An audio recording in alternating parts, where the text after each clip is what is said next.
खबर आपको दें कि एंटी करप्शन लाहौर की खुसूसी अदालत ने रासिक इलाही, कैसर इलाही और ज़ारा इलाही की अबूरी जमानतें 9 अक्टूबर तक मंजूर कर ली। मजीद तफसीलात जान लेते हैं डॉन न्यूज के नुमाइंदे राना बिलाल से। राना बिलाल, बताइएगा कि इसमें मजीद क्या पेशरफ सामने आई है?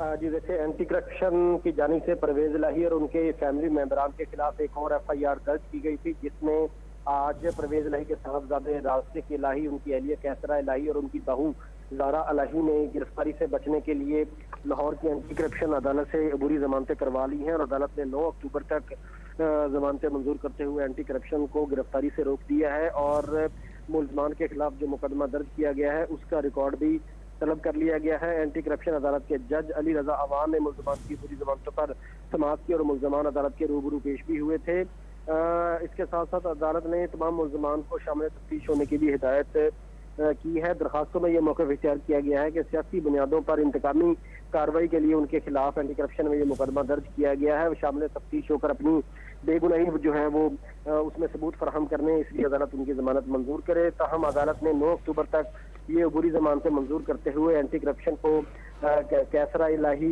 रासिक इलाही और ज़ारा इलाही की गिरफ्तारी से रोक। अदालत के मुल्जिमान को 25-25 हज़ार रुपए की मचल के जमा कराने की हिदायत। तफसीलात देते राना बिलाल, आपका बहुत शुक्रिया।